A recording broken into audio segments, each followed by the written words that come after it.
പിതാവും പുത്രനും പരിശുദ്ധ റുഹായുമായ സത്യേക ദൈവത്തിന്റെ തിരുനാമത്തിൽ തനിക്ക് സ്തുതി, നമ്മുടെ മേൽ തന്റെ കരുണയും മനോഗുണവും എന്നേക്കും ഉണ്ടായിരിക്കുമാറാകട്ടെ. ആമേൻ.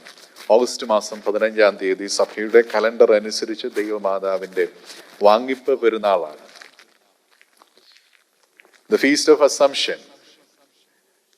ഇതിനെ സംബന്ധിച്ച് ഇതിന്റെ ഒരു ഡിസ്ക്രിപ്ഷൻ ഇന്നത്തെ പ്രൊമിയോൻ സെദറയിൽ നമ്മൾ വായിച്ചു കേട്ടത് കൊണ്ട് ആ ഭാഗം ഞാൻ ആവർത്തിക്കുന്നില്ല. അതുപോലെ തന്നെ ഇന്നലെ നമ്മുടെ പ്രെയർ മീറ്റിങ്ങില്, മന്ത്ലി പ്രെയർ മീറ്റിങ്ങില് ഇന്നലെ പല കാര്യങ്ങളും ഇതിനെ സംബന്ധിച്ച് പറഞ്ഞിരുന്നത് കൊണ്ട് ആ ഭാഗം ഞാൻ വിടുകയാണ്. എന്നാലും ദൈവമാതാവിന്റെ മരണവും ദൈവമാതാവിന്റെ മരണത്തിനു ശേഷം ഭൗതിക ശരീരം സ്വർഗത്തിലേക്ക് എടുക്കപ്പെടുന്നതായിട്ടുള്ള ഒരു സഭയുടെ പാരമ്പര്യം, അതിനനുസരിച്ചാണ് ഈ നോമ്പ് കാലം ക്രമീകരിച്ചിരിക്കുന്നതും ഇപ്രകാരം ദൈവമാതാവിന്റെ വചനിപ്പ് പെരുന്നാളായിട്ട് നമ്മൾ ആചരിക്കുന്നതും. പൗലോസ് അപ്പോസ്തലൻ 1 തിമോത്തി 2-ാം അധ്യായം 5-ാം വാക്യത്തിൽ ഇപ്രകാരം പറയുന്നു: For there is one God and one mediator between God and man, the man Jesus Christ. ദൈവത്തിനും മനുഷ്യർക്കും മധ്യേ ഒരു മധ്യസ്ഥനേ ഉള്ളൂ, അത് കർത്താവായ യേശു ക്രിസ്തു.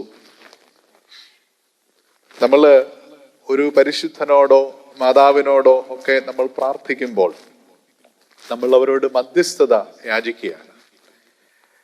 നിർഭാഗ്യവശാൽ നമ്മുടെ ആരാധനക്രമങ്ങളിലൊക്കെ ചില തെറ്റുകൾ കടന്നുകൂടിയിട്ടുണ്ട്. നമ്മൾ പ്രാർത്ഥിക്കുന്നത് ഇപ്രകാരമാണ്: ഞങ്ങൾക്ക് വേണ്ടി അപേക്ഷിക്കണമേ എന്നാണ് നമ്മൾ പ്രാർത്ഥിക്കുന്നത്. ക്രിസ്തു എന്ന ഏക മധ്യസ്ഥന് പകരമായിട്ട് നമ്മൾക്ക് ഒന്നും ഇല്ല എന്ന് നമ്മൾ തിരിച്ചറിയേണ്ടതുണ്ട്. മധ്യസ്ഥത എന്ന വാക്ക് പലപ്പോഴും തെറ്റിദ്ധരിക്കപ്പെടുന്ന ഒന്നാണ്. ഇന്ന് നമ്മളൊക്കെയും മനസ്സിലാക്കുന്ന ദൈവമാതാവും യഥാർത്ഥത്തിൽ ഉള്ള ദൈവമാതാവും യഥാർത്ഥത്തിലുള്ള ദൈവമാതാവിനെ സഭ എപ്രകാരം മനസ്സിലാക്കി എന്നുള്ളതും തമ്മിൽ വലിയ അന്തരം ഉണ്ട് എന്ന് നമ്മൾ തിരിച്ചറിയണം. അതുകൊണ്ടാണ് നാട്ടിലൊക്കെ ഇപ്പോൾ ചില ആളുകളൊക്കെ ഈശോയെ സംരക്ഷിക്കാൻ വേണ്ടി കൊടി പിടിച്ചിറങ്ങിയിരിക്കുന്നത് നമ്മൾ കണ്ടു. കഴിഞ്ഞ ദിവസം ഒരു അച്ഛന്റെ പ്രസംഗം കേട്ടതുപോലെ നമ്മളെ സംരക്ഷിക്കുവാനുള്ളവനാണ് ഈശോ. നമ്മൾ സംരക്ഷിക്കേണ്ട ഒന്നാണ് ദൈവം എങ്കിൽ ആ ദൈവത്തിൽ എന്ത് പ്രസക്തിയുണ്ട്? അപ്പൊ മനുഷ്യർ അവരുടെ ഹൃദയങ്ങളില് വരച്ചു വച്ചിരിക്കുന്ന ദൈവസങ്കല്പം, ദൈവമാതാവിനെ കുറിച്ചുള്ള സങ്കല്പം, ഇതൊക്കെ വളരെ വികൃതമാണ് എന്ന് നമ്മൾ ഒരു ഘട്ടത്തിൽ പറയേണ്ടി വരും. അതുകൊണ്ടാണ് ഞാൻ പറഞ്ഞത്, നിർഭാഗ്യവശാൽ നമ്മൾ പറയുകയും പ്രവർത്തിക്കുകയും ഒക്കെ ചെയ്യുന്നത് സഭയുടെ യഥാർത്ഥ പഠിപ്പിക്കലിൽ നിന്ന് വളരെ മാറി നിന്നിട്ടുള്ള പല കാര്യങ്ങളും ഉണ്ട്, അതിൽ കടന്നുകൂടിയിട്ടുണ്ട് എന്ന് നമ്മൾ പറയേണ്ടിയിരിക്കും. ഒരിക്കലേ ഞാൻ ഇന്നലെ പറഞ്ഞ ഒരു കഥയാണ്, അത് ആവർത്തിക്കുകയാണ്. അത് മോശം കഥയാണെങ്കിലും ആവർത്തിക്കുകയാണ്. ഒരിക്കല് ജെറുസലേമിൽ നിന്ന്, ഇന്ത്യയിൽ നിന്ന് ഒരു ബിഷപ്പ് ജെറുസലേം സന്ദർശിക്കുകയും അങ്ങനെ മിഡിൽ ഈസ്റ്റ് ഒക്കെ സന്ദർശിച്ചതിന് ശേഷം അമേരിക്കയിൽ വരികയും, അമേരിക്കയിൽ വന്ന് അദ്ദേഹം ഇവിടെ വന്നു കഴിഞ്ഞപ്പോൾ അദ്ദേഹത്തിന്റെ പല്ല് പ്രശ്നമായി. അത് പറിച്ചെടുത്ത് കഴിഞ്ഞപ്പോഴത്തേക്കിന് ഇവിടെ പല്ല് പറിച്ചു കഴിഞ്ഞാൽ ചിലപ്പോൾ കയ്യിലെടുത്ത് തരുമല്ലോ. അപ്പൊ ഇദ്ദേഹം ബിഷപ്പ് ഒരു ടിഷ്യൂ പേപ്പറിൽ ഈ പല്ല് എടുത്ത് കുപ്പായത്തിന്റെ പോക്കറ്റിലിട്ടു. കുപ്പായത്തിന്റെ പോക്കറ്റിലിട്ട് ഒരു അച്ഛന്റെ വീട്ടിലാണ് താമസിച്ചിരുന്നത്. കുറച്ച് ദിവസം കഴിഞ്ഞപ്പോൾ തിരിച്ചു പോകാൻ നേരത്തപ്പം കുറെ സാധനങ്ങളൊക്കെ വാങ്ങിച്ചു. പെട്ടിക്കകത്ത് സ്ഥലമില്ല, പഴയ കുപ്പായാണ്, അതവിടെ കിടക്കട്ടെ എന്ന് പറഞ്ഞു. നാട്ടിലെത്തിയ ബിഷപ്പ് കുറച്ച് നാൾ കഴിഞ്ഞപ്പോഴത്തേക്കിന് മരിച്ചു. അപ്പോൾ ഈ അച്ഛൻ ഈ ബിഷപ്പിന്റെ കുപ്പായം വളരെ സന്തോഷത്തോടെ എടുത്തൊക്കെ നോക്കി. അത് ആ കുപ്പായം എനിക്ക് കിട്ടിയല്ലോ എന്ന് വിചാരിച്ചു. കുപ്പായത്തിന്റെ പോക്കറ്റിലൊക്കെ ഒന്ന് പരിശോധിച്ചു കഴിഞ്ഞപ്പോഴത്തേക്കിനാണ് ഒരു ടിഷ്യൂ പേപ്പറിൽ ഒരു പല്ല് ഇരിക്കുന്നത്. അപ്പൊ ഈ അച്ഛൻ വിചാരിച്ചു ഇത് ജെറുസലേമിൽ നിന്ന് കിട്ടിയ ഏതോ പരിശുദ്ധന്റെ പല്ലാണ് എന്ന് വിചാരിച്ച് അദ്ദേഹം അമേരിക്കയിലെ ഒരു പള്ളിയിൽ വന്ന് സ്ഥാപിച്ചു. അന്നത്തെ വർഷത്തെ ബഡ്ജറ്റില് ഒരു 2500 രൂപയും കൂടെ, $2500 കൂടെ പള്ളി ട്രസ്റ്റി കൂടുതലായിട്ട് ബഡ്ജറ്റ് ചെയ്തു, റവന്യൂ എന്ന് പറഞ്ഞു. അപ്പം ഈ പരിശുദ്ധന്മാരോടുള്ള സമീപനത്തില് ഏറ്റവും പ്രസക്തമായിട്ട് വരുന്നത് അതിൻ്റെ ഒരു ഫിനാൻസ് വർക്കൗട്ട് ചെയ്യുന്നതാണ് എന്നുള്ളതാണ് ഒരു സത്യം. അതുകൊണ്ട് തന്നെ ആളുകൾക്ക് ഇതൊക്കെ വലിയ ഇഷ്ടമാണ്. യഥാർത്ഥത്തിലുള്ള ദൈവം അല്പം കൈപ്പേറിയതാണ്. It's a gospel is not just the good news, it's the bad news as well. അത് നമ്മളിൽ നിന്നൊക്കെ ചിലതൊക്കെ ഡിമാൻഡ് ചെയ്യുന്നുണ്ട്. It's an announcement as a denouncement. ഇത്തരത്തിലാണ് സഭ പഠിപ്പിക്കുന്നത്. അതുകൊണ്ട് കുരിശിന്റെ ഒരു വഴി ഇതിന്റെ ഭാഗമായിട്ടൊക്കെ ഉണ്ട്. അപ്പൊ നമ്മൾ എളുപ്പ വഴികളുടെ ആളുകളാണ്. അതുകൊണ്ട് നമുക്ക് ഇവരെയൊക്കെ, ഈ പരിശുദ്ധന്മാരൊക്കെ നമുക്കുണ്ടെങ്കിൽ, ദൈവമാതാവ് നമുക്കുണ്ടെങ്കിൽ, അത് നമ്മുടെ ഒരു ഈസി റൗട്ടായിട്ട് നമ്മൾ അതിനെ കാണുകയും അത്തരത്തിൽ അവരെ ഉപയോഗിക്കുകയും ചെയ്യുന്നത് agents of blessings, earthly blessings.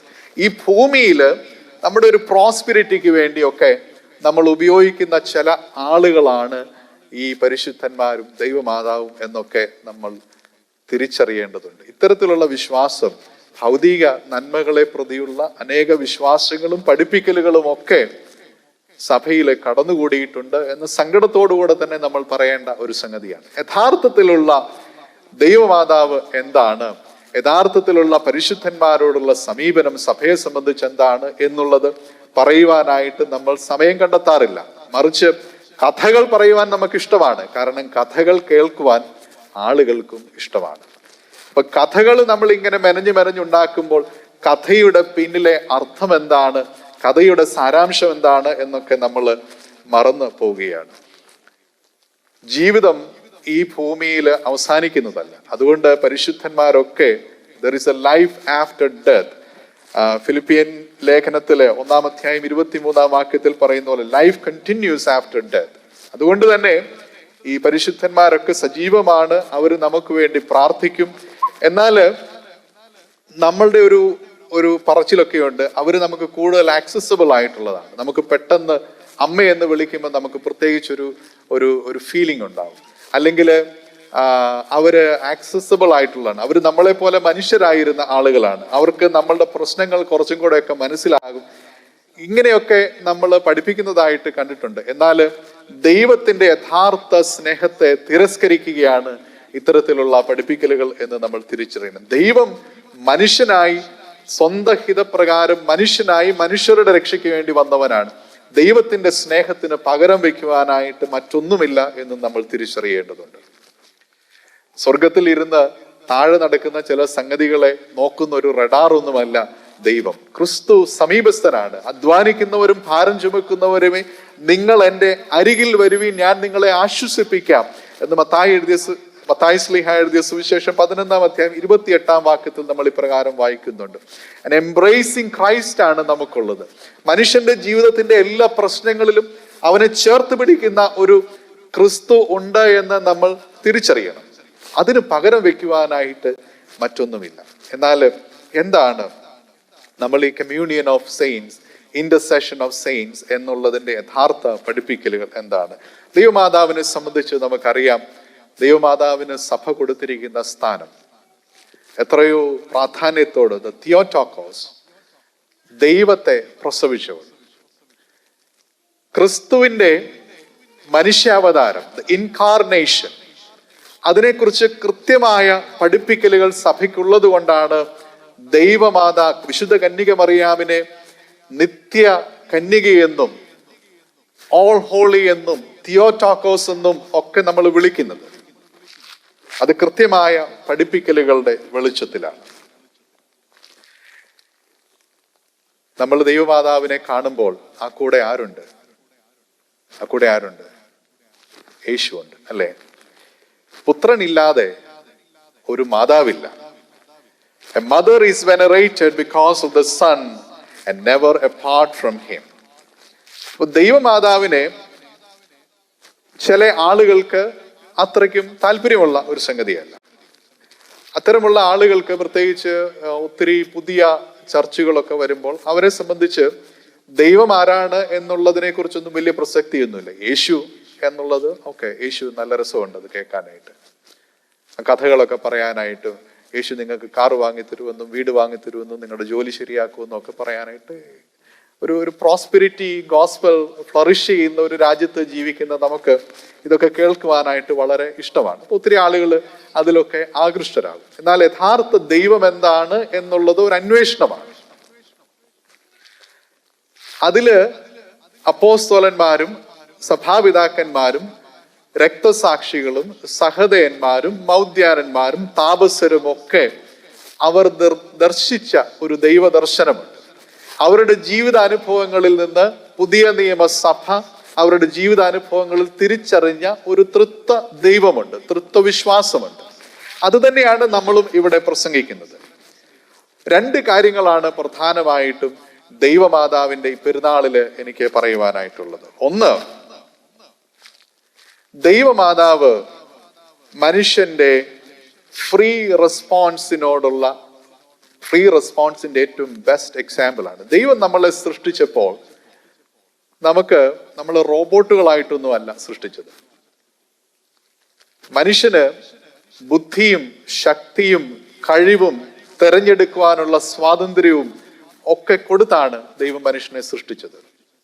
തന്റെ സ്വരൂപത്തിലും സാദൃശ്യത്തിലും സൃഷ്ടിച്ചു എന്ന് പറയുമ്പോൾ അവനെ ഒരു പാവയായിട്ടോ ഒരു റോബോട്ടായിട്ടോ ഒരു ചിപ്പ് കൊടുത്തോ ഒന്നും അല്ല സൃഷ്ടിച്ചത്. അവന് തിരഞ്ഞെടുക്കുവാനായിട്ടുള്ള അവന് ഫ്രീ വിൽ കൊടുത്താണ് ദൈവം മനുഷ്യനെ ആണും പെണ്ണുമായി ഈ ഭൂമിയിൽ സൃഷ്ടിച്ചത്. ദൈവം നൽകുന്ന രക്ഷയോട് മനുഷ്യന്റെ ഫ്രീ വില്ലിൽ എങ്ങനെ പ്രതികരിക്കണം എന്നുള്ളതിന്റെ ചരിത്രത്തിലെ ഏറ്റവും മനോഹരമായിട്ടുള്ള ഉദാഹരണമാണ് വിശുദ്ധ കന്യകമറിയാം. She stands as an example of synergy or cooperation with human and God. ദൈവവും മനുഷ്യരും തമ്മിലുള്ള സഹവർത്തിത്വം, സഹകരണത്തിന്റെ ഏറ്റവും ബെസ്റ്റ് എക്സാമ്പിൾ ആയിട്ടാണ് ദൈവമാതാവ് നമ്മുടെ മുൻപിൽ നിൽക്കുന്നത്. കണ്ടാലും ഞാൻ കർത്താവിന്റെ ദാസി, തന്റെ ഹിതം പോലെ ഭവിക്കട്ടെ എന്ന് പറയുമ്പോൾ നമ്മൾ ഒരു ഒബീഡിയൻസിന്റെ കഥ പറഞ്ഞ് നമ്മൾ അതിനെ ട്വിസ്റ്റ് ചെയ്യാറുണ്ട്. ഇതൊരു ഈ ഒബീഡിയൻസ് നമ്മൾ ഹവ്വായുടെ ഡിസൊബീഡിയൻസുമായിട്ടും കൂടെ കമ്പയർ ചെയ്യുമ്പോഴാണ് ഇതിന്റെ ബ്യൂട്ടി നമുക്ക് മനസ്സിലാവുന്നത്. ഹവ്വായുടെ അടുത്ത് സാത്താൻ വന്ന ഒരു കാര്യം പറഞ്ഞു. ദൈവം കൊടുത്ത ഒരു ഫാക്കൽറ്റിയും ഹവ്വ ഉപയോഗിച്ചില്ല എന്നുള്ളതാണ് ഹവ്വായുടെ പ്രശ്നം. ദൈവം കൊടുത്ത ഫാക്കൽറ്റി എന്താണ്? തിരഞ്ഞെടുക്കുവാനുള്ള കഴിവ്, ഫ്രീ വിൽ. ദൈവഹിതപ്രകാരം ഒരു തിരഞ്ഞെടുപ്പ് നടത്തുവാനായിട്ട് ഹവ്വായ്ക്ക് സാധിച്ചില്ല. അതുകൊണ്ടാണ് ഹവ്വായുടെ ഡിസൊബീഡിയൻസ് എന്ന് നമ്മൾ പറയുന്നത്. ഒബീഡിയൻസ് എന്ന് പറയുമ്പോൾ ചുമ്മാ കേട്ട കാര്യം അതേപടി അങ്ങ് വിഴുങ്ങുന്നതല്ല എന്ന് നമ്മൾ തിരിച്ചറിയണം. ദൈവം നൽകിയിരിക്കുന്ന യുക്തി, ദൈവം തന്നിരിക്കുന്ന ബുദ്ധി അത് പ്രയോഗിക്കുവാനുള്ളതാണ്. മറിയാം അത്തരത്തിൽ അത് പ്രയോഗിച്ചു. അതുകൊണ്ടാണ് മാലാഖയുമായിട്ട് ഒരു ഡയലോഗിൽ ഏർപ്പെടേണ്ടതായിട്ട് വന്നത്. ഇതെങ്ങനെയാണ് സംഭവിക്കുന്നത്? അപ്പൊ നമ്മളെ സംബന്ധിച്ച് സഭ പറയുന്ന കാര്യങ്ങളെല്ലാം അതേപടി വിഴുങ്ങുവാനുള്ളതല്ല. നമ്മൾ കേൾക്കുന്ന കാര്യങ്ങൾ അതേപടി വിഴുങ്ങുവാനുള്ളതല്ല. ദൈവം നമ്മൾക്ക് നൽകിയിരിക്കുന്ന ബുദ്ധി പ്രയോഗിക്കുവാനുള്ളതാണ്. അത് രക്ഷണ്യ പ്രവർത്തനത്തിലെ പങ്കുകാരാകുവാനായിട്ട് ഈ ബുദ്ധിയുടെ പ്രയോഗം ആവശ്യമാണ്. മനുഷ്യന്റെ ഫ്രീ വിൽ ആവശ്യമാണ്. മനുഷ്യന്റെ തെരഞ്ഞെടുപ്പുകൾ ആവശ്യമാണ്. അത് മാതാവ് ചെയ്തു തന്ന് നമ്മുടെ മുൻപിൽ വെച്ചിരിക്കുകയാണ്. ഇതാ ഞാൻ കർത്താവിന്റെ ദാസി എന്ന് ലൂക്കോസ് എഴുതിയ സുവിശേഷം 1-ാം അധ്യായം 38-ാം വാക്യത്തിൽ നമ്മൾ വായിക്കുന്നു. അപ്പം മേരിയുടെ തിരഞ്ഞെടുപ്പ് ഇസ് എ കൗണ്ടർ ബാലൻസ് ഹവ്വായുടെ തെരഞ്ഞെടുപ്പിനെ ഒരു കൗണ്ടർ ബാലൻസ് ചെയ്യുന്നതാണ് മേരിയുടെ ഒബീഡിയൻസ്. അതുകൊണ്ടാണ് മാതാവിനെ നമ്മൾ 2-ാം ഹവ്വ എന്നൊക്കെ വിളിക്കുന്നത്, ക്രിസ്തുവിനെ 2-ാം ആദാം എന്നൊക്കെ വിളിക്കുന്നത്. ഈ ഒരു ടൈപ്പോളജിക്കൽ ഈ മേരിയെ മാതാവിനെ സംബന്ധിച്ചിട്ടുള്ള അനേക ടൈപ്പോളജിക്കൽ ഡിസ്ക്രിപ്ഷൻസ്, ഇലിസ്ട്രേഷൻസ് പഴയ നിയമത്തിൽ ധാരാളമായിട്ടുണ്ട്. നമ്മുടെ പ്രാർത്ഥനകളിലൊക്കെ അത് അനേക തവണ ആവർത്തിക്കുന്നുണ്ട്. എന്നാൽ ഇന്ന് നമ്മൾ മനസ്സിലാക്കേണ്ടത് there is an ontological dimension as well. ഒരു ബീയിങ് ആവുന്നതിന്റെ ഒരു ഡിമെൻഷൻ ഉണ്ട്. ക്രിസ്തുവിന്റെ കുരിശിന്റെ ചുവട് വരെയും മാതാവ് ഉണ്ടായിരുന്നു. സഹനങ്ങളിൽ കൂട്ടായിട്ടുണ്ടായിരുന്നു. പ്രസവിച്ചത് കൊണ്ട് മാത്രം ഒരു സ്ത്രീ അമ്മയാവുന്നില്ല എന്ന് നമുക്കറിയാം. പ്രസവിച്ച് മുലയോട്ടി വളർത്തിയത് കൊണ്ട് മാത്രം ആരും അമ്മയാവുന്നില്ല. മറിച്ച് സഹനങ്ങളിലും ജീവിതത്തിന്റെ അവസാനത്തോളം കൂടെ നിൽക്കുന്ന ഒരു മാതാവിനെ നമുക്ക് ഇവിടെ കാണുവാനായിട്ട് സാധിക്കും. ഒരു ആയിത്തീരലിലേക്കാണ് നമ്മൾ വരുന്നത്. അതുകൊണ്ടാണ് ഞാൻ പറഞ്ഞത്, നമ്മൾ ഇതുവരെയും നമ്മുടെ ആരാധനകളിലൊക്കെ ടൈപ്പോളജിക്കലാണ്. മാതാവ് ഇതാണ്, തീക്കൽ പാറയാണ്, അല്ലെങ്കിൽ എരിയാത്ത മുൾപ്പടർപ്പാണ് എന്നൊക്കെ നമ്മൾ ഒരു ടൈപ്പോളജിക്കൽ റെഫറൻസുകളൊക്കെ നടത്തുമ്പോൾ അതിലൊരു ആയിത്തീരലിന്റെ ഒരു ഘടകം കൂടെ ഉണ്ട്, ഒരു ഓണ്ടോളജിക്കൽ ഡിമെൻഷൻ കൂടെ ഉണ്ട്, ഒരു ബീയിങ്ങിന്റെ ഡിമെൻഷൻ കൂടെ ഉണ്ട് എന്നും കൂടെ നമ്മൾ തിരിച്ചറിയണം. എങ്കിലും നമുക്ക് പ്രസക്തിയുള്ളൂ. ഇപ്പം കത്തോലിക്ക സഭയെ സംബന്ധിച്ച് ഇമാക്കുലേറ്റ് കൺസെപ്ഷൻ അവരുടെ ഒരു ടീച്ചിങ് ആണ്. ഇറ്റ്സ് ആൻ ഒഫീഷ്യൽ ടീച്ചിങ്, ഒരു ഡോഗ്മ. ചർച്ചിന്റെ ഒരു ഒഫീഷ്യൽ ടീച്ചിങ്ങിനെ നമ്മൾ ഡോഗ്മ എന്ന് പറയും. ഈ ഓർത്തഡോക്സ് സഭകളെ സംബന്ധിച്ച് മാതാവിനെ സംബന്ധിച്ചിട്ടുള്ള ഡോഗ്മകളൊന്നും ഡയറക്റ്റ് ആയിട്ട് ദൈവമാതാവാണ് എന്നുള്ളത് ഒരു ഡയറക്റ്റ് ടീച്ചിങ് ആണ്, ഒരു ഡോഗ്മയാണ്. നിത്യകന്യകയാണ്, ഓൾ പവർഫുൾ എന്നൊക്കെയുള്ള ടീച്ചിങ്ങുകളുണ്ട്. എന്നാൽ ഈ എന്തുകൊണ്ടാണ് ഈ ഒരു ഇമാക്കുലേറ്റ് കൺസെപ്ഷൻ ഓർത്തഡോക്സ് ചർച്ചിൽ ഇല്ല എന്നുള്ളത്, എല്ലാം ക്രിസ്തുവിനെ പോലെ തന്നെ യാതൊരു സിന്നും ഇല്ലാതെയാണ് ജീവിച്ചിരുന്നതെങ്കിൽ രക്ഷാപ്രവർത്തനത്തില് മനുഷ്യന്റെ പങ്കാളിത്തത്തിന് പ്രസക്തി ഇല്ലാതാവും. ഓർത്തഡോക്സ് ചർച്ചുകള് മനുഷ്യന്റെ പങ്കാളിത്തം ആവശ്യപ്പെടുകയാണ്. ഞാൻ ഒന്നും കൂടെ പറയാം, ദൈവത്തിന്റെ രക്ഷന്റെ പദ്ധതിയിൽ നമുക്ക് ഓരോരുത്തർക്കും പങ്കുണ്ട് എന്നുള്ളതാണ് ഓർത്തഡോക്സ് ചർച്ച് പഠിപ്പിക്കുന്നത്. അതുകൊണ്ടാണ് മാതാവിന്റെ എക്സാമ്പിൾ നമ്മുടെ മുമ്പിൽ എപ്പോഴും വെക്കുന്നത്. തെരഞ്ഞെടുപ്പുകൾ നമ്മൾ നടത്തുന്നത് ദൈവിക പദ്ധതിയുടെ പ്രകാരമായിരിക്കണം എന്നുള്ളത്. രക്ഷയിൽ നമുക്ക് ഓരോരുത്തർക്കും പങ്കുണ്ട്. നമ്മളെ ഇങ്ങനെ ദൈവം ഇങ്ങനെ ഒരു കോഡ് എഴുതിയിട്ട് രക്ഷിച്ചു കൊണ്ടുപോകുന്ന ഒരു പ്രക്രിയയൊന്നുമല്ല. മനുഷ്യന്റെ തിരഞ്ഞെടുപ്പുകൾക്ക് വളരെ പ്രസക്തിയുണ്ട്.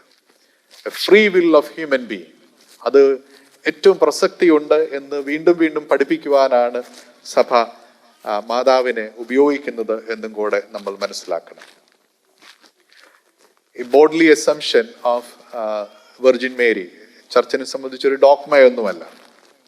പക്ഷെ റോമൻ കാത്തലിക് ചർച്ച് 1950s അതിനെ ഒരു ഡോഗ്മ ആയിട്ടൊക്കെ ഡിക്ലെയർ ചെയ്തിട്ടുണ്ട്. ഓർത്തഡോക്സ് ചർച്ചുകളെ സംബന്ധിച്ചും പാരമ്പര്യമായിട്ട് അവർ വിശ്വസിച്ചിരുന്ന ഒരു കാര്യമാണ് bodily Assumption of Virgin Mary. എന്തുകൊണ്ടാണ് ഇത്തരത്തിലുള്ള ഡോഗ്മകൾ ഇല്ല എന്നുള്ളതും നമ്മൾ മനസ്സിലാക്കേണ്ടതുണ്ട്. ക്രിസ്തുവിനെയാണ് സഭ പ്രസംഗിക്കുന്നത്. So Mother of God was never a theme of the public preaching of the apostles. ക്രിസ്തുവിന്റെ ശിഷ്യന്മാർ, അപ്പോസ്തലന്മാർ, അവർ പ്രസംഗിച്ചത് മാതാവിനെ കുറിച്ചല്ല, അവർ പ്രസംഗിച്ചത് അവരെ കുറിച്ചുമല്ല. മനുഷ്യന്റെ രക്ഷയ്ക്ക് വേണ്ടി ഭൂമിയിൽ ഇറങ്ങി വന്ന് മനുഷ്യനായി തീർന്ന, ജഡമായി തീർന്ന ദൈവപുത്രനെ കുറിച്ചാണ് അവർ സംസാരിച്ചത്. ആ ദൈവപുത്രൻ മനുഷ്യരുടെ രക്ഷയ്ക്ക് വേണ്ടി കാൽവറിയിലെ യാഗമായി അവൻ 3-ാം ദിവസം ഉയർത്തെഴുന്നേറ്റ് മരിച്ച് കബറടക്കപ്പെട്ട് ഉയർത്തെഴുന്നേറ്റ് ക്രിസ്തുവിനെ പ്രസംഗിച്ചവരാണ് അപ്പോസ്തലന്മാർ. നമ്മൾ ലോകത്തോട് പ്രസംഗിക്കേണ്ടത് ക്രിസ്തുവിനെയാണ്.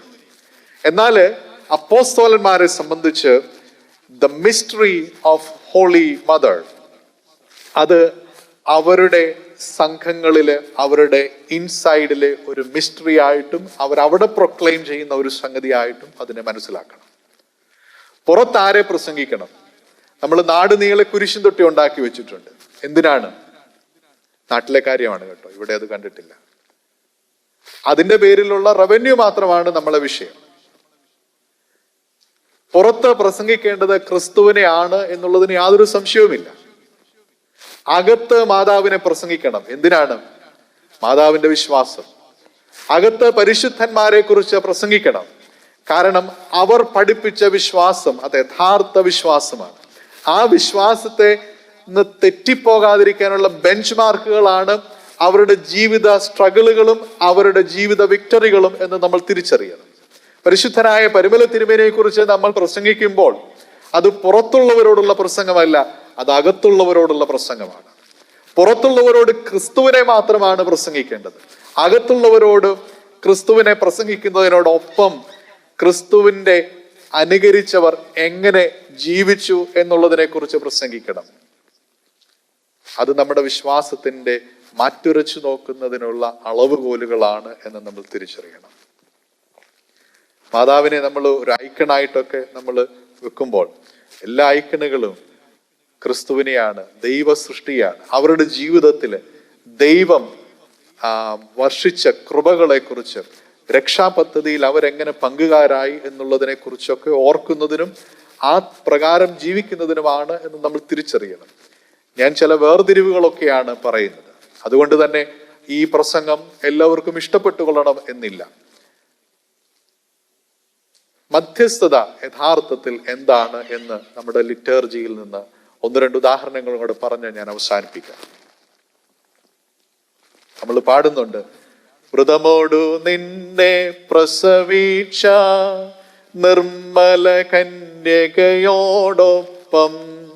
നിൻ സ്തുതി പാടാൻ കർത്താവേ ഞങ്ങൾക്കർഹതയേകണമേ.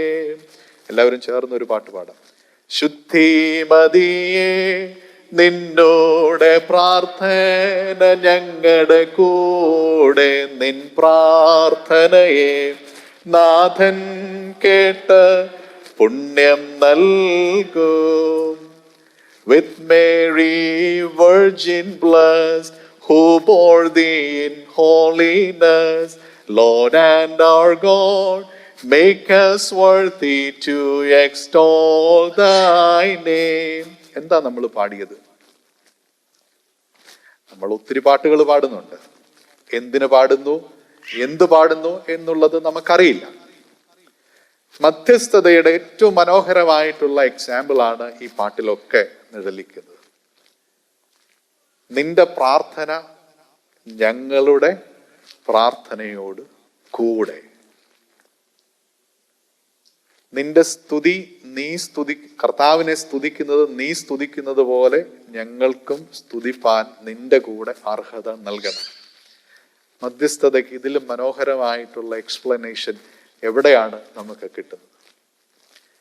നമ്മുടെ പ്രാർത്ഥനകളോട് കൂടെ ആരുടെ പ്രാർത്ഥനയുണ്ട്? അമ്മയുടെ പ്രാർത്ഥനയുണ്ട്.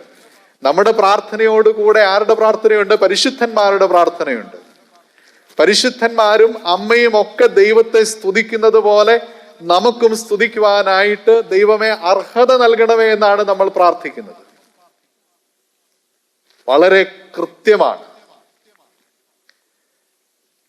സുറിയാനി സഭയുടെ സിറിയക് ലിറ്റർജി ഉടനീളം എടുത്തു നോക്കുമ്പോൾ മാതാവിനെ ഈ ഭൂമി ഒരു ട്രാൻസ്ഫോർമേഷന്റെ എക്സാമ്പിൾ ആയിട്ടും കൂടെയാണ് മാതാവിനെ വെച്ചിരിക്കുന്നത്.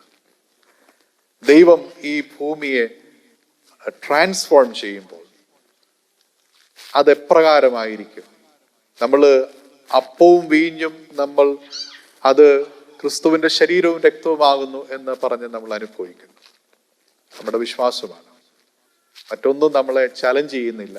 കർത്താവിന്റെ ശരീരവും രക്തവുമാണ് നമ്മൾ അനുഭവിക്കുന്നതെന്ന് അസന്നിഗ്ധമായി പറഞ്ഞ് വിശ്വസിച്ചാണ് ക്രിസ്തുവിന്റെ ശരീരരക്തങ്ങളിൽ നമ്മൾ ഓരോ കുർബാനയിലും പങ്കാളികളാണ്. ഈ വിശുദ്ധീകരണം, മെറ്റീരിയൽ വേൾഡിനെ വിശുദ്ധീകരിക്കുന്നതിന് ഏറ്റവും നല്ല എക്സാമ്പിൾ ആണ് മദർ മേരി. അവളെ തിരഞ്ഞെടുത്ത് അവളുടെ റെസ്പോൺസ് പോസിറ്റീവ് ആയപ്പോൾ ദൈവം അവളെ ശുദ്ധീകരിച്ചു. ഈ ശുദ്ധീകരണത്തിനും ട്രാൻസ്ഫോർമേഷനും നമുക്ക് എല്ലാവർക്കും സാധിക്കും എന്നുള്ളതാണ് മാതാവ് ഇന്ന് നമ്മളോട് പറയുന്നത്. അതുകൊണ്ട് നമ്മൾ വർത്തിയായിട്ടുള്ള ദൈവത്തിന്റെ സൃഷ്ടിയാണ്, ദൈവത്തിന്റെ കൈവേലയാണ്. നമ്മൾ ചെയ്യേണ്ടത് ഒരു ചെറിയ കാര്യം മാത്രമേ ഉള്ളൂ: തിരഞ്ഞെടുപ്പ്. നമ്മൾ എടുക്കുന്ന തീരുമാനങ്ങൾ, നമ്മുടെ ജീവിതത്തിൽ എടുക്കുന്ന തിരഞ്ഞെടുപ്പുകൾ, അത് രക്ഷാപദ്ധതിയുമായി അനുരൂപപ്പെടുന്നതാണോ എന്നുള്ളത് ചിന്തിക്കുക. അതിന് ഈ മധ്യസ്ഥതകൾ നമുക്ക് പ്രയോജനം ചെയ്യും, നമുക്ക് ഗുണം ചെയ്യും. കാരണം ഇവരൊക്കെ സജീവമായി ദൈവതിരുസന്നിധിയിൽ നമുക്ക് വേണ്ടി പ്രാർത്ഥിക്കുന്നുണ്ട്. ഈ പ്രാർത്ഥന നമ്മുടെ പ്രാർത്ഥനയോടുകൂടെ ചേരുമ്പോഴാണ് സ്വർഗത്തിലെ അംഗീകാരയോഗ്യമായ പ്രാർത്ഥനകളാവുന്നത്. ദൈവ തിരുസന്നിധിയില് ദൈവത്തിന് വേണ്ടി ജീവിച്ച് ദൈവത്തിന് വേണ്ടി അനുരൂപപ്പെട്ട് തങ്ങളുടെ ജീവിതത്തെ തന്നെ മാറ്റി വെച്ചിരിക്കുന്ന വിശുദ്ധന്മാരുടെ സംഘത്തെ നമ്മൾ സഭയിൽ നിന്ന് മാറ്റിയിട്ടില്ല. ഈ ഭൂമിയിൽ കാണുന്നത് മാത്രമാണ് എക്സിസ്റ്റ് ചെയ്യുന്നതെന്നുള്ള ന്യൂട്ടോണിയൻ സയൻസ് ഒക്കെ വരുന്നതിന് മുൻപേ ഉള്ള വിശ്വാസമാണ് നമുക്കുള്ളത്. റിയാലിറ്റി എന്ന് പറയുന്നത് നമ്മൾ ടെസ്റ്റ് ചെയ്ത് നോക്കുകയും നമ്മൾ കാണുകയും നമ്മൾ എക്സ്പെരിമെന്റ് ചെയ്യുകയും നോക്കുകയും ആ കാലഘട്ടത്തിനൊക്കെ മുമ്പേ രൂപപ്പെട്ടതാണ് ദൈവവിശ്വാസം. ഇന്ന് പോസ്റ്റ് മോഡേൺ വേൾഡിൽ നമ്മൾ അത് തന്നെയാണ് പറയുന്നത്. We are going back. ഈ കാണുന്നത് മാത്രമല്ല റിയാലിറ്റി, അതിലപ്പുറം ഉണ്ട് എന്നുള്ളത്. ഒരു കുഞ്ഞ് അമ്മയുടെ ഉദരത്തിൽ ഇരിക്കുമ്പോൾ അതിന് പുറത്തൊരു ലോകമുണ്ട് എന്ന് പറഞ്ഞാൽ അതിന് മനസ്സിലാക്കുവാൻ ബുദ്ധിമുട്ടാണ്. ഈ ഭൂമിയിൽ ജീവിക്കുന്ന നമുക്കും ഇതിനപ്പുറത്ത് ചില റിയാലിറ്റികൾ ഉണ്ട് എന്ന് പറഞ്ഞാൽ നമുക്ക് മനസ്സിലാവാനായിട്ട് ബുദ്ധിമുട്ടുകൾ ഉണ്ടാവും. നമ്മളെ സംബന്ധിച്ച് ചർച്ച് എന്ന് പറയുന്നത് it's not just the visible church, it is the invisible church as well. പരിശുദ്ധന്മാരും വിശുദ്ധന്മാരും ഒക്കെ ചേരുന്ന ഒരു സംഘമാണ് നമ്മൾ എന്ന് നമ്മൾ തിരിച്ചറിയുക. നമ്മൾ ഇവിടെ കൂടിയിരിക്കുന്ന ഇത്രയും പേര് മാത്രമല്ല. ഇന്ന് വരാൻ സാധിക്കാത്തവരുണ്ട്, ഇവിടെ വരണമെന്ന് ആഗ്രഹിക്കുന്നവരുണ്ട്, വരാൻ സാധിക്കാത്ത അനേകരുണ്ട്, ഇതിന് പുറത്തു നിൽക്കുന്നവരുണ്ട്. എല്ലാവരെയും ചേർത്ത് പിടിക്കുവാൻ തന്നെയാണ് ക്രിസ്തു ഈ ഭൂമിയിൽ വന്നിരിക്കുന്നത്. ആ ചേർത്ത് പിടിക്കുന്നതിൻ്റെ പങ്കുകാരാകുക എന്നുള്ള വലിയ നിയോഗവും തിരഞ്ഞെടുപ്പും മാതാവ് ചെയ്തതുപോലെ ഈ ഭൂമിയിൽ, ചരിത്രത്തില് ഈ ഭൂമിയിൽ ക്രിസ്തുവിനെ വെളിപ്പെടുത്തി കൊടുത്തവളാണ് മാതാവ്. ഇന്ന് നമുക്കും അതേ നിയോഗം തന്നെയാണ്, ക്രിസ്തുവിനെ ഈ ഭൂമിയിൽ ഈ കാലഘട്ടത്തിൽ വെളിപ്പെടുത്തി കൊടുക്കുക. We need to proclaim Christ. ആ നിയോഗത്തിൽ മാതാവിനൊപ്പം ചേരുക എന്നുള്ളതാണ് ഈ ശുനോയ പെരുന്നാളിൽ നമ്മൾ പങ്കെടുക്കുന്നതിൽ നമ്മൾ മനസ്സിലാക്കേണ്ട ഒരു സംഗതി. മധ്യസ്ഥത നമ്മുടെ കൂടെയുണ്ട്. മധ്യസ്ഥത എന്താണെന്ന് കർത്താവിൻ്റെ സന്നിധിയിൽ മാതാവ് നമുക്ക് വേണ്ടി അപേക്ഷിക്കുന്നു. 2-3 കാര്യങ്ങളാണ് ഞാൻ പറഞ്ഞത്. ഒന്ന്, കമ്മ്യൂണിയൻ ഈസ് ഇന്റർസെഷൻ, കൂടെ നിൽക്കുന്നതാണ്. ദൈവത്തെക്കുറിച്ച് നമ്മൾ അതാണ് മനസ്സിലാക്കുന്നത്. God is A communion, the Father, Son and the Holy Spirit. മനുഷ്യൻ, human being, is a triunion which is made in the image and likeness of God, which is again a communion of the body, the soul and the spirit. Human beings are a communion. They have communion with the Creator God. They have communion with the fellow beings. Family life is a communion. Marriage is a communion. It's a 3 persons thing, like the husband, wife and God. എല്ലാം കമ്മ്യൂണിയനിലാണ് നമ്മൾ അധിഷ്ഠിതപ്പെടുത്തിയിരിക്കുന്നത്. അതുകൊണ്ട് പരിശുദ്ധന്മാരുമായിട്ടുള്ള കമ്മ്യൂണിയനാണ് നമ്മളെ സംബന്ധിച്ച് ഇന്റർസെഷന്റെ ഏറ്റവും പ്രധാനപ്പെട്ട സംഗതി. അതുകൊണ്ട് ഇന്ന് നമ്മൾ ഈ മെറ്റീരിയൽ വേൾഡിനെ രൂപാന്തരപ്പെടുത്തുന്ന എക്സാമ്പിളുകൾ നമ്മൾ കേൾക്കുമ്പോൾ, മാതാവിനെ കുറിച്ച് ചിന്തിക്കുമ്പോൾ, നമ്മൾ ഓരോരുത്തരും രൂപാന്തരപ്പെടുവാൻ പൊട്ടൻഷ്യലുള്ള ആളുകളാണ് എന്ന് തിരിച്ചറിയണം. ദൈവിക പദ്ധതിയിൽ, രക്ഷാപദ്ധതിയിൽ മുമ്പോട്ട് പോകുവാൻ പൊട്ടൻഷ്യലുള്ള ആളുകളാണ് നമ്മളെന്ന് തിരിച്ചറിയണം. അതിന് ദൈവമാതാവിൻ്റെ മധ്യസ്ഥത നമുക്ക് കൂട്ടായിരിക്കട്ടെ. നമ്മുടെ പ്രാർത്ഥനകളോടുകൂടെ അമ്മയുടെ മധ്യസ്ഥത നമുക്ക് കാവലും കോട്ടയുമായിരിക്കട്ടെ. ദൈവ തിരുസന്നിധിയിൽ നമ്മളുടെ യാചനകൾ, നമ്മുടെ ജീവിതത്തിൻ്റെ കൊച്ചു കൊച്ചു വേദനകൾ, പ്രയാസങ്ങൾ, ദുഃഖങ്ങൾ, വേദനകൾ, ഭാരങ്ങൾ എല്ലാം ദൈവ തിരുസന്നിധിയിലെ കനാവിലെ കല്യാണ വിരുന്നിൽ അമ്മ സമർപ്പിച്ചതുപോലെ സമർപ്പിക്കട്ടെ. നമ്മുടെ കുറവുകളിൽ കുറവ് നികത്തുന്നവനായ ക്രിസ്തുവുണ്ട്. അവൻ്റെ അടുക്കലേക്ക് മാതാവ് നമ്മളെ ഓരോരുത്തരെയും വിളിക്കുന്നു. ക്രിസ്തുവിലേക്കാണ് അമ്മ വിളിച്ചെല്ലാവരെയും ചേർത്തത്. നമുക്കും ക്രിസ്തുവിലേക്ക് അമ്മയുടെ വിളി കേട്ട് അടുത്തു വരാം. ക്രിസ്തുവിനെ അമ്മ ചരിത്രത്തിൽ കാണിച്ചു കൊടുത്തു. നമുക്കും ഈ കാലഘട്ടത്തിൽ ക്രിസ്തുവിനെ കാണിച്ചു കൊടുക്കാം. 2021 കാണിച്ചു കൊടുക്കാം. അനേക പ്രശ്നങ്ങളുടെ മധ്യയാണല്ലോ നമ്മൾ. ഇന്നലെ കേട്ട ഹൃദയഭേദകമായിട്ടുള്ള ചില കാര്യങ്ങൾ. ഇവിടുത്തെ ICUവിൽ ഒരു അപ്പനോട് പറയുന്നു, മറ്റൊരാളുടെ കുഞ്ഞ് മരിക്കുന്നത് ഞങ്ങൾ വെയിറ്റ് ചെയ്യുന്നു, നിങ്ങളുടെ കുഞ്ഞിന് ഒരു ICU ബെഡ് കിട്ടുവാൻ. ഡാലസിലെ കഥയാണ്. 2 മാതാപിതാക്കള് അപ്പുറത്തും ഇപ്പുറത്തും കിടക്കുന്നു ഒരു ICU ബെഡിൽ. 2 പേരും കോവിഡ് ബാധിച്ച് കിടക്കുന്നു. അപ്പന് പെട്ടെന്ന് റിക്കവർ ആവുന്നു. അപ്പൻ പറഞ്ഞു, എനിക്ക് 9ഉം 10ഉം വയസ്സുള്ള 2 മക്കള് വീട്ടിലുണ്ട്, എനിക്ക് പെട്ടെന്ന് പോകുവാൻ പറ്റുമല്ലോ. ഡോക്ടേഴ്സും നേഴ്സസും ഒക്കെ പറഞ്ഞു, നിങ്ങൾ പെട്ടെന്ന് റിക്കവർ ചെയ്തല്ലോ, നിങ്ങൾക്ക് പോകാൻ പറ്റും. പെട്ടെന്ന് അദ്ദേഹത്തിന് അസുഖം കൂടുന്നു. തൊട്ടിപ്പുറത്തെ ബെഡില് അദ്ദേഹത്തിന്റെ വൈഫ് കിടക്കുന്നു. ഇത് കണ്ടു നിന്ന ഒരാൾ പറഞ്ഞ കഥയാണ്, ജീവിതാനുഭവമാണ്. അപ്പോൾ ഇദ്ദേഹം വേഴ്സായപ്പോഴത്തേക്കിന് പറഞ്ഞു, എന്താണ് സംഭവിക്കുന്നതെന്ന് അവർ ചോദിക്കുന്നു. അപ്പോൾ പറഞ്ഞു, ഞങ്ങൾ CPR കൊടുക്കുവാണ്. കുറച്ച് കഴിഞ്ഞപ്പോൾ അവർ ചോദിച്ചു, ഞങ്ങൾ നിർത്തിക്കോട്ടെ. 9ഉം 10ഉം വയസ്സുള്ള കുഞ്ഞുങ്ങളെ വീട്ടിൽ നിർത്തിയിരിക്കുന്ന ആ അപ്പനും അമ്മയ്ക്കും തിരികെ വീട്ടിലെത്തുകയും കൂടെ നിൽക്കുകയും ചെയ്യണമെന്നായിരുന്നു ആഗ്രഹം. 2 ദിവസം കഴിഞ്ഞപ്പോൾ അമ്മയും മരിച്ചു. മനുഷ്യന്റെ ജീവിതം ഇത്രമേ ഉള്ളൂ. ഇവിടെയാണ് നമുക്ക് ക്രിസ്തുവിനെ ആവശ്യമുള്ളത്. മാതാവിന്റെ മാധ്യസ്ഥത നമുക്ക് ആവശ്യമുള്ളത്. പരിശുദ്ധന്മാരുടെ മാധ്യസ്ഥത നമുക്ക് ആവശ്യമുള്ളത്.